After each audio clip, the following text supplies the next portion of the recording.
Thanks, Matt, for chatting to Footy with Dad. No problem.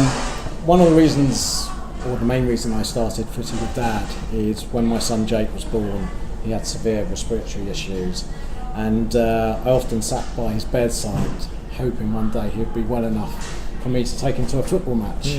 And fortunately, as the years went on, he got better and healthier, and I finally got him to take him to his first football match, and he absolutely loved it. Loved it, as did I. What were your childhood memories of watching football? Well, growing up in Guernsey, I didn't get to see many live football matches, but one of my most favourite memories of my entire childhood was in 1981. My dad, I came back from school one Friday lunchtime, day before the cup final, when Spurs were playing Manchester City. And I came back from school Friday lunchtime, my dad was there, and I sat having my lunch, just about to get ready to go back to school in the afternoon, and my dad turned to me and went, "You're not going to school this afternoon, son? You're coming to London with me, we're going to watch the cup final tomorrow." And I was just like, "Wow, are you for real?" It was just amazing. My dad went to the cup final every year with his mates, and I never even dreamt that I'd ever kind of go with him or anything like that. And so for as a young Spurs fan as I was back then, that was just amazing. I got to watch Glenn Hoddle play in the flesh, which was just incredible for me. So that was just one of my. Was that your first match? I got taken to a match apparently when I was very small, when we were on holiday in England, but I have no recollection of that. I was far too small to remember. So that was the first professional football match I can remember going and watch. How old were you then? So I would have been 12 at that point. Okay. Yeah. And pretty exciting. Obviously, being a cup final was one of the first games.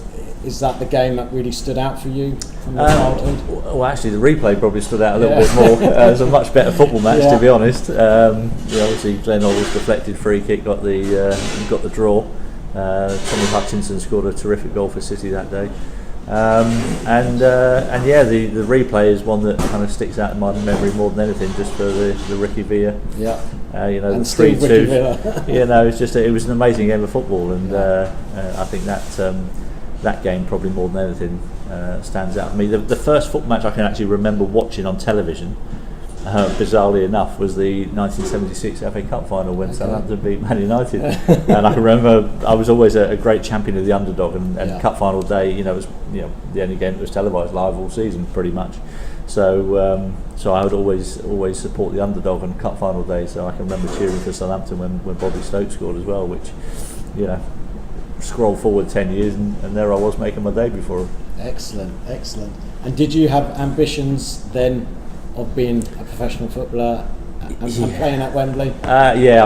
From probably about the age of 8. I think that 76 Cup final I would have been about 7. So I think that might have just been the thing that kind of got me hooked. I'd already played playing football on a Saturday morning at school and stuff, but I can remember from about the age of 8 thinking, wouldn't it be great if I could make a living out of playing football, the sport that I love, and that was kind of where my focus was. I wasn't particularly focused on schoolwork, but when it was PE and games and all that kind of stuff, all of a sudden came into your I kind of kicked in, and I did all right at school without kind of giving it 100%, I suppose.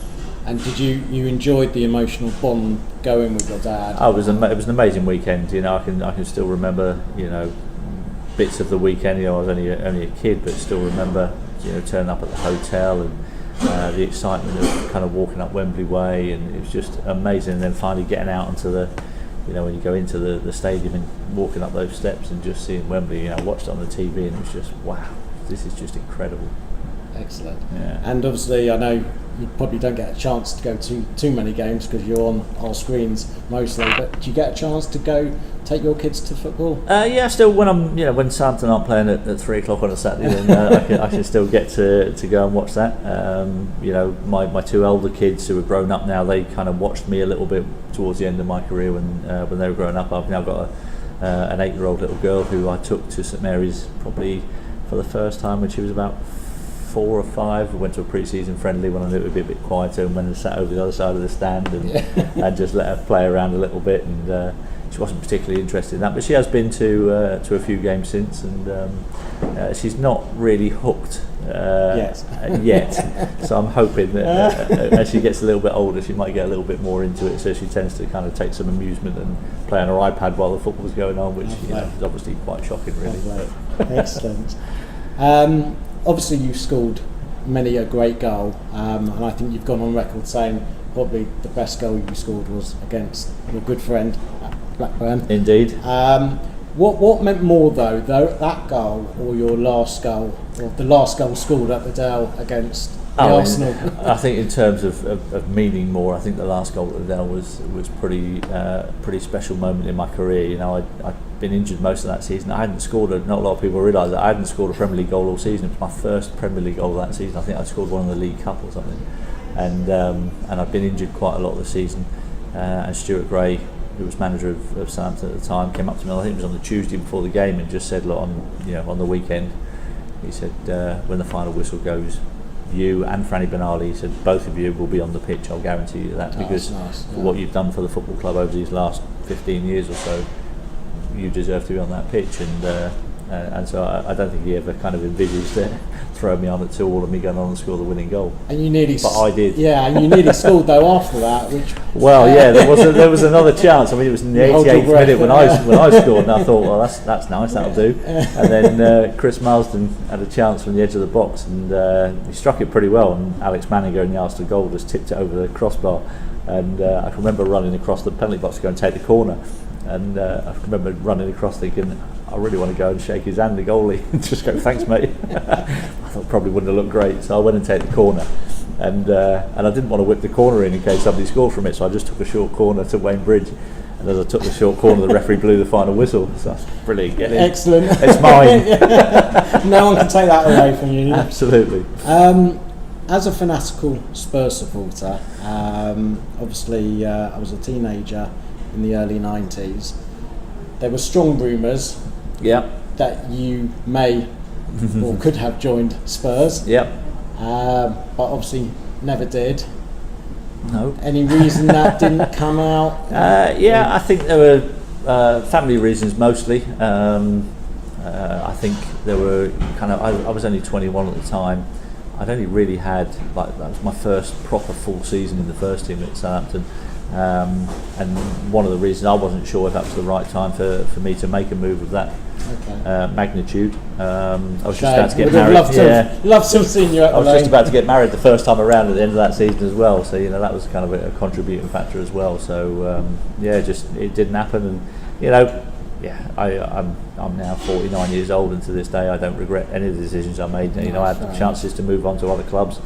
And I was very happy with the contribution that I made to Southampton Football Club. Excellent. And lastly, I mean, obviously Footy with Dad is to raise funds and awareness to get underprivileged children to football. Yeah, great cause. Thank you. And what would your advice be? Not to necessarily a child who wants to become a footballer, but advice to a child who's got aspirations to succeed in life. What would your advice be to them? I would always say, follow your dreams. I believe that everybody was born with a talent, and I think the key to life is finding out what you're good at and throwing yourself into it 100%. And if you can do that, and you wake up every day, and it doesn't feel like you're going to work, then I think you're winning at life. Excellent. Lovely talking to you. Thanks for stopping by. You're welcome. Really appreciate it. Pleasure. Thanks very much. Cheers, Stephen.